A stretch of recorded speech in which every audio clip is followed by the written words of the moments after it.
Parecía absurdo, sí, y seguramente lo era, pero él se había pasado la vida sintiendo. ¿Cómo escribirlo, sin embargo?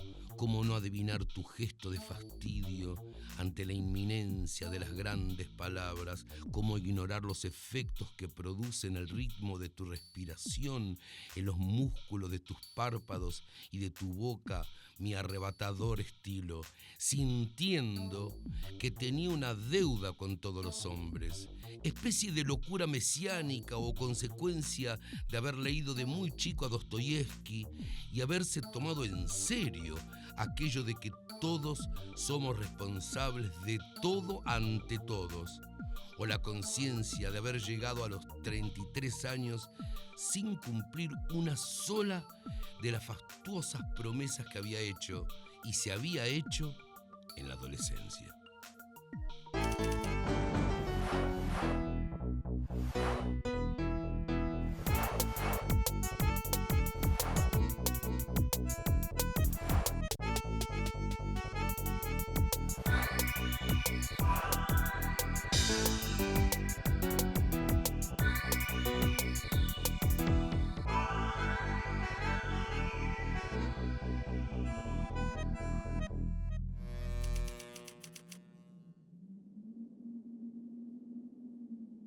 Abelardo Castillo nació en San Pedro, provincia de Buenos Aires, el 27 de marzo de 1935.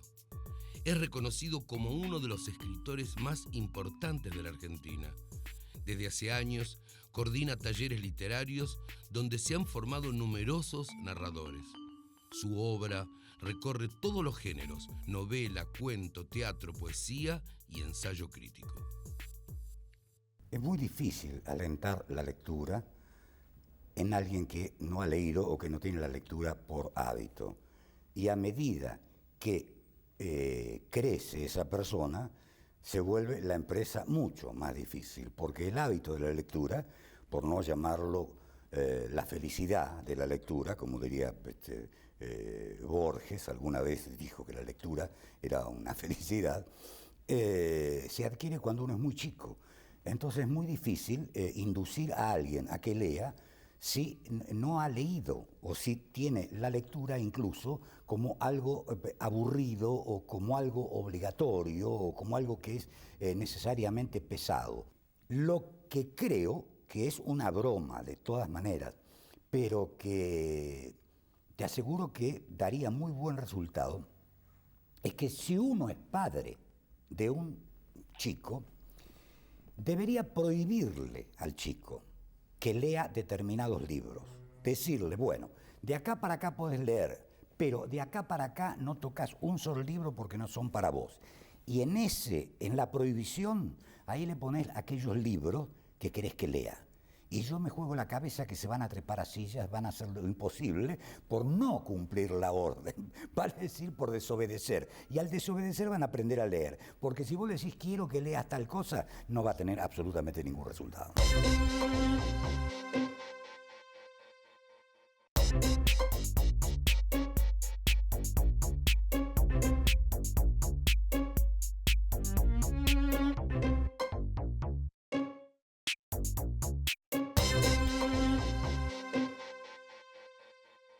¿Cómo será fuerte la impresión que yo tengo de mis primeras lecturas, que todavía me acuerdo de un verso que leí a los 5 años o 6 a lo sumo, en un libro de estos de los ilustrados, que se llama El ratón Mickey en el rancho Dule, que decía, Dippy estaba cantando con una guitarra en la ilustración y le salieron unos grandes lagrimones, ¿no? Entonces decía, porque creía que lo habían matado al ratón Mickey, y lo enterraron con sus ropas de vaquero y su guitarra, y se marchó al Baratro, y él que en vida matara a más de 4, de difunto no asustaba ni a un cordero. Lo recuerdo perfectamente porque había una palabra misteriosa para mí ahí, que era baratro, ¿no? Y pregunté, ¿qué era baratro? Nadie sabía, hubo que buscarlo en el diccionario, y en realidad era báratro, que quiere decir infierno. Entonces se marchó al infierno, pero el autor de la coplita en castellano había puesto baratro para que te rimara con 4, ¿no? Bueno, este es un recuerdo que yo tengo más o menos de los 5 años, vale decir que mi relación con la lectura es un poco anómala, ¿no? Y recuerdo que luego, el primer libro sin ilustraciones que leí fue el de Los Tigres de la Malasia. Y después toda la serie de Sandokan. A los 10 años, un poco antes, estaba leyendo, pero ya en la versión para adultos, en la versión grande, en una versión para chicos, que yo no sabía si era para grande o para chicos. Era el libro que estaba ahí, que no te puedo decir ni siquiera cómo lo conseguí. Estaba leyendo Robinson Crusoe. Y cuando fui al colegio salesiano, al Wilfrid Baron de los Santos Ángeles de Ramos Mejía, me lo prohibieron. El padre rector, por un colegio de sacerdotes, me lo prohibió porque no era lectura para un chico tan chico, sobre todo porque Robinson, cuando llega a la isla, descree de alguna manera de Dios, ¿no? Y eso no era una lectura posible cuando tenés 9 años, sobre todo cuando vas a un colegio que es de sacerdotes, ¿no? Y lo terminé de leer a la salida de mi experiencia monástica, por llamarlo así, ¿no? Pero los libros caían en mis manos, vale decir, aparecían de alguna parte y yo pedía que me los regalaran.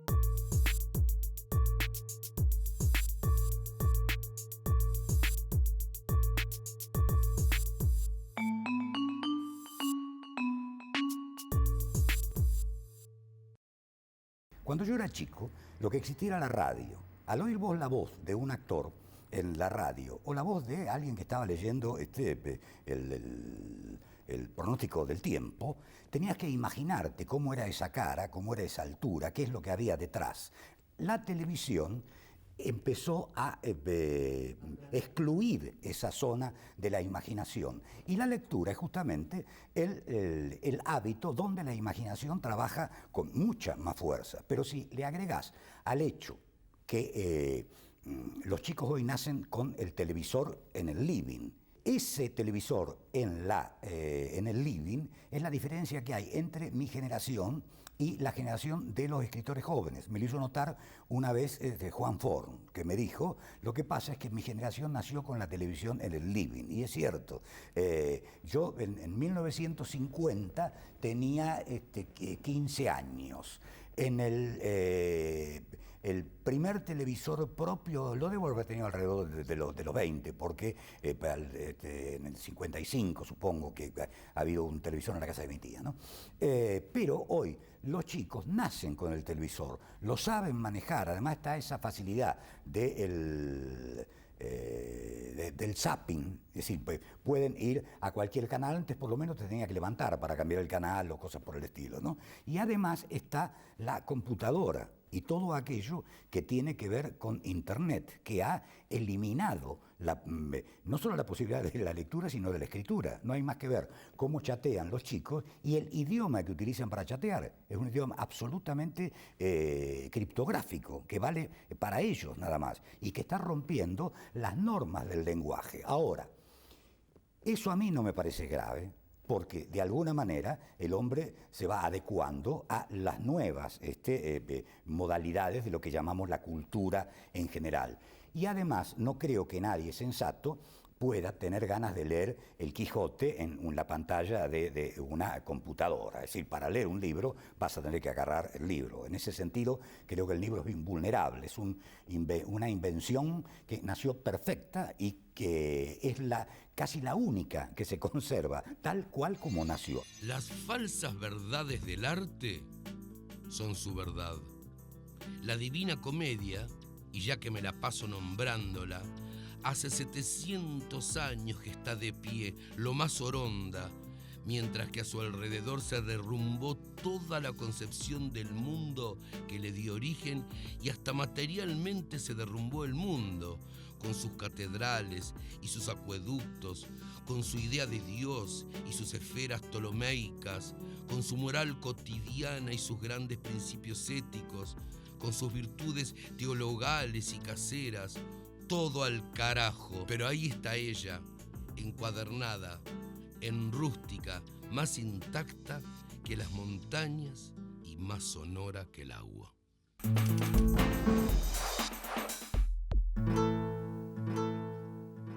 Nunca me sentí escritor. Empecé a escribir muy temprano, pero sentí el llamado de la literatura, o elegí lo que yo entiendo como el destino de la literatura, porque para mí la literatura no es ni una vocación, ni un oficio, ni una profesión, sino que es un destino, pero que es un destino elegido y que debes elegirlo todos los días, tardíamente. Yo tengo amigos, escritores, Liliana Hecker, por ejemplo, que ella sabía que iba a ser escritora a los 6 o los 7 años. No, yo a los 6 o los 7 años quería hacer cualquier cosa, desde bombero, aviador, luego boxeador, también ajedrecista. Creo que una de las cosas que más anhelé en mi vida fue ser campeón mundial de ajedrez cuando era preadolescente. Aún hoy juego al ajedrez. Y un día estaba escribiendo, y creo que por descarte, la literatura me eligió a mí. A veces he dicho en broma que la literatura es el arte de los pueblos subdesarrollados. Vos para dedicarte a la música necesitas un piano, por lo menos un flautín, algo que cuesta dinero. Ni hablemos del deporte, si te vas a dedicar al tenis necesitas una raqueta con todo lo que eso implica, ¿no? En cambio, para dedicarte a la literatura necesitas un lápiz y una hoja en blanco, que puede ser el reverso de cualquier otra cosa. Vale decir que la literatura es el arte de los países pobres o el arte de los pobres. Tal vez por eso soy escritor, porque nací en un país muy pobre y mi familia era muy pobre. Entonces, teniendo ciertas condiciones estéticas, me derivé hacia aquella que me costaba menos dinero, ¿no?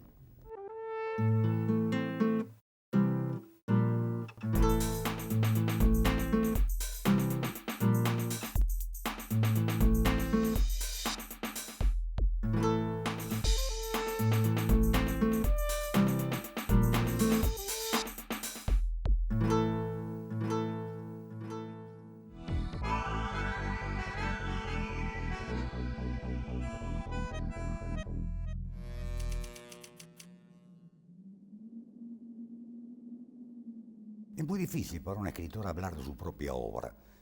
En general lo hace mentir o lo obliga a mentir, ¿no? Si es que no tiene tendencia a mentir y a embellecerse ya por su propia naturaleza, ¿no? En realidad yo sentí que mi única manera de comunicarme, al margen de la broma que hice hoy acerca de que el arte de los pueblos pobres, era la escritura. Para mí un escritor es un hombre que tiene una enorme dificultad de comunicación. Puede hablar mucho, puede tener claro las ideas acerca de problemas generales, filosóficos o políticos, pero le cuesta mucho expresar sus sentimientos profundos. Y es muy difícil decir con seriedad, te quiero, me gusta tal cosa, qué hermoso atardecer. Es difícil, uno es pudoroso con los sentimientos profundos. El único lugar donde se expresa de verdad un escritor es en sus libros. Son los personajes los que hablan por él. Entonces, cuando yo me sentí escritor por una necesidad de comunicarme yo con los demás. En los primeros años de la escritura, eso es mera expresión. Se escribe como quien lleva un diario. Hoy me pasó esto, o me duele el corazón, o cualquier burrada por el estilo. Pero llega un momento que uno empieza a necesitar imaginar personajes que son los que van a representarlo frente al lector, que es el verdadero hacedor del acto literario. La libertad del escritor se complementa con la libertad del lector y entre los dos arman lo que llamamos libro. Eso lo prueba el hecho de que si nosotros nos ponemos de acuerdo en un determinado libro que hayamos leído y damos nuestra propia versión de ese libro va a ser un libro distinto para cada uno de nosotros.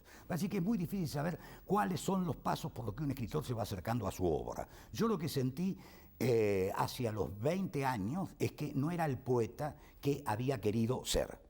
Y además que mi manera de expresarme natural, y la más cercana a eso que yo llamaría comunicación, era la prosa. En ese momento empecé a escribir El otro Judas. Lo que no sé es por qué El otro Judas, que empezó siendo un relato en prosa, terminó siendo una obra de teatro. De pronto sentí que esos personajes necesitaban ponerse de pie y elegí la forma teatral, que era de alguna manera la que menos conocía, porque nunca había ido al teatro.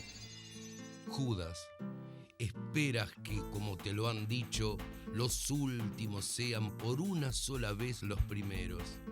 Imaginas que de la mano de aquel hombre el amor y la verdad entrarán al palacio del tetrarca Crees que al solo influjo de su mirada y su palabra, los poderosos, los asesinos, los Herodes de toda la tierra comprenderán.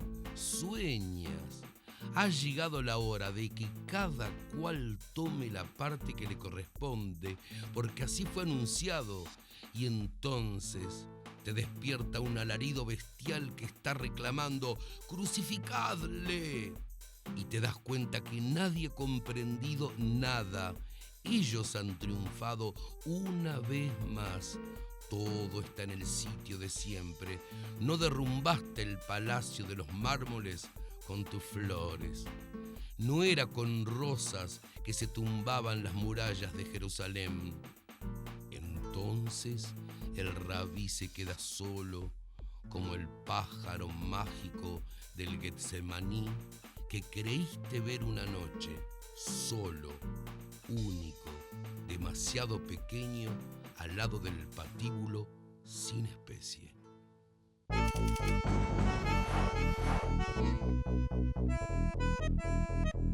El cuento se le ocurre al escritor completo desde la primera a la última palabra prácticamente. Lo primero que se le ocurre es el final.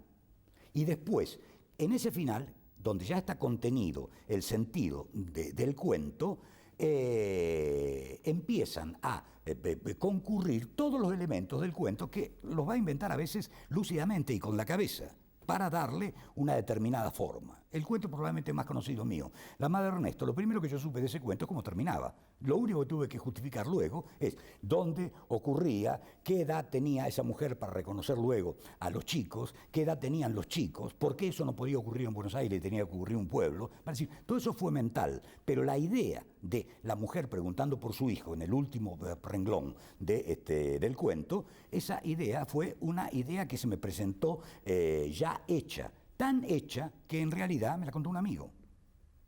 A él se le había ocurrido una historia así para hacer una obra de teatro. Y yo le dije, eso no es una obra de teatro, eso es un cuento perfecto. Y me dijo, escribilo vos. Lo escribí.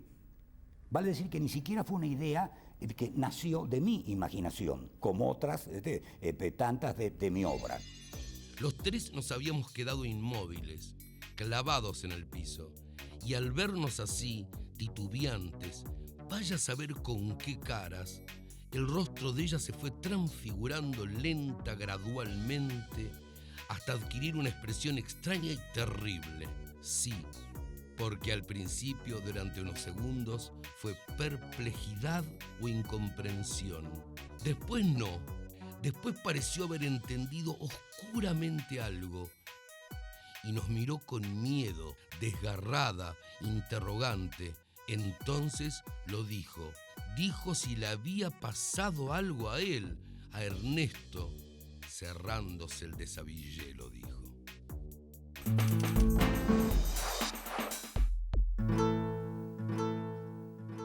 En cuanto al acto de leer, leo todo el tiempo. Leo mucho más de lo que escribo y creo que soy mejor lector que escritor. Además, no concibo que un escritor no sea un gran lector, ¿no? Voy a repetir nuevamente a Borges. Borges decía que otros se jacten de los libros que han escrito. Yo me enorgullezco de los libros que he leído, ¿no?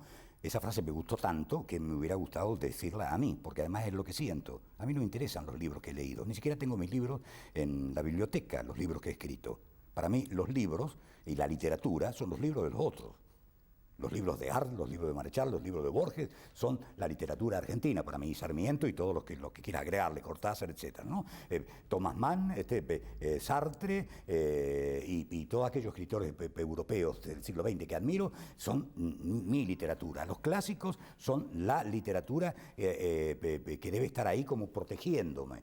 Pero mis libros no hace falta. Que estén en la biblioteca de otro me parece bien. El problema será del otro. Pero a mí me perturban en mi propia biblioteca mis libros, ¿no? Y leo cada vez menos autores contemporáneos. A partir de un momento de tu vida, te das cuenta que tenés tantas deudas con tu propia biblioteca, tantos autores que no has leído o tantos autores que has leído mal, que empezás a buscar aquellos huecos que quedaron de tus lecturas. Y a veces la necesidad de una relectura es mucho más fuerte que la de una lectura de un autor contemporáneo. Yo leí autores contemporáneos masivamente y ávidamente entre los 20, digamos, y los 40 años. Después eso fue raleando y ahora me tienen que aconsejar mucho y decirme que ese autor es muy bueno y asegurarme que no voy a perder el tiempo para que lea un autor contemporáneo, porque prefiero, en este momento, por ejemplo, estoy leyendo Guerra y Paz. Guerra y Paz la debo haber leído 4 o 5 veces. No la estoy leyendo del principio al fin, sino que voy a aquellos momentos que me interesan o descubro algunos que tenía totalmente olvidados o que se habían desaparecido de mi imaginario, ¿no?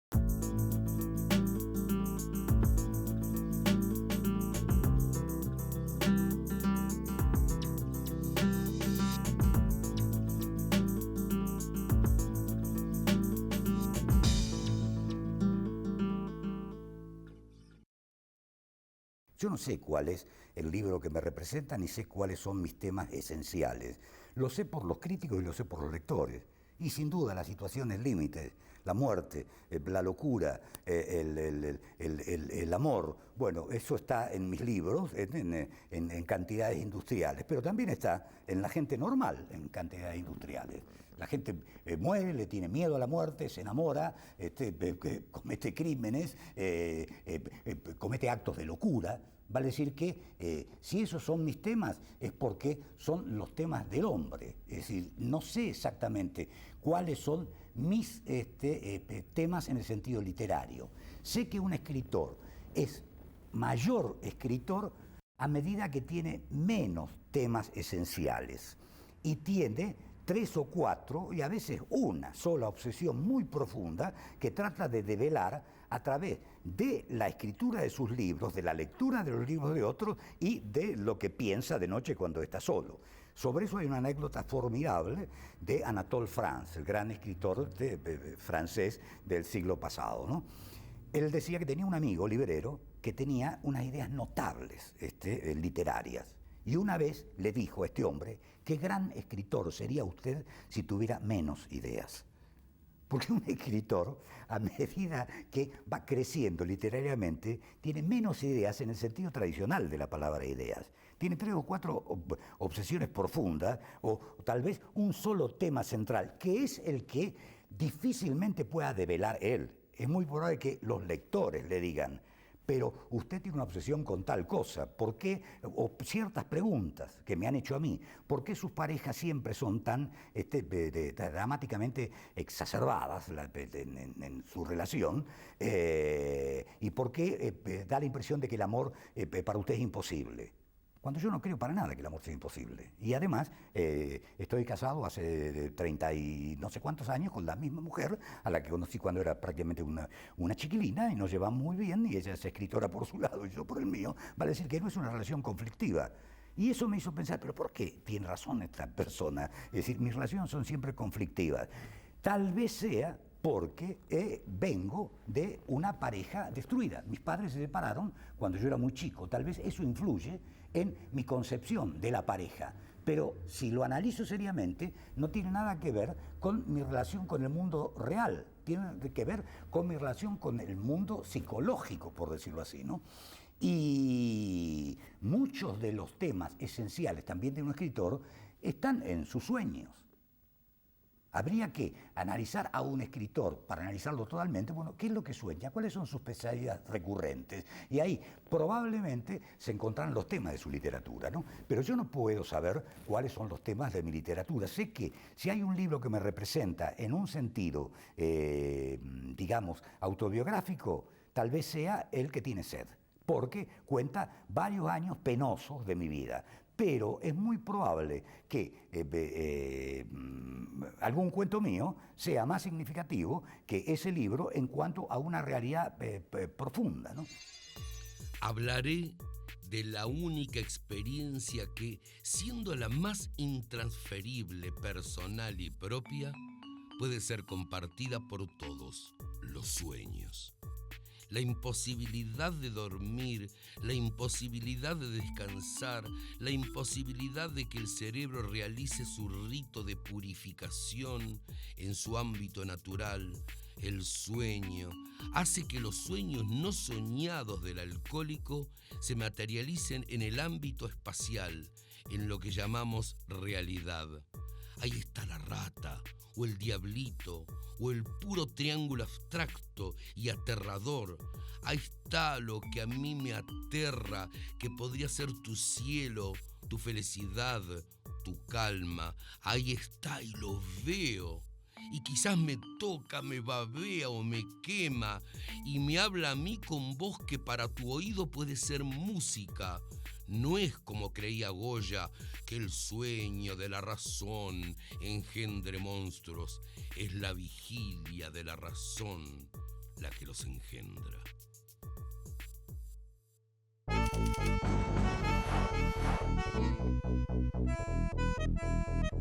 No creo que mis sueños de adolescencia, que por otra parte eran ser poeta, cosa que no fui, se hayan cumplido con 15 o 16 o 18 libros, con 4 novelas, no sé cuántas obras de teatro y no sé cuántos cuentos, más los artículos, más las 3 revistas literarias que dirigí. Es decir, no creo que se hayan cumplido en absoluto.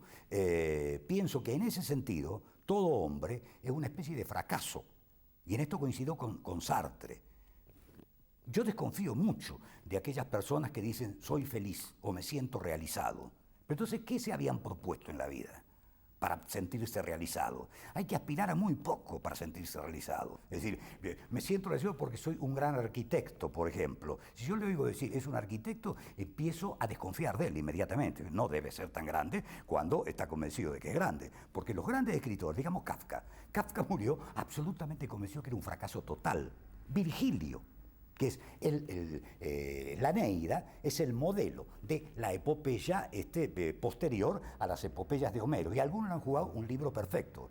Virgilio se quedó mudo de los nervios porque quería quemar la Eneida y sus amigos no se lo permitieron. Y Virgilio sentía que la Eneida estaba incumplida y que era un libro imperfecto. Bueno, si Virgilio sentía eso, ¿cómo yo puedo llegar a sentir que mi obra está realizada? Yo no me siento... Y gracias a Dios, tal vez, sienta eso, porque eso es lo que me permite seguir escribiendo.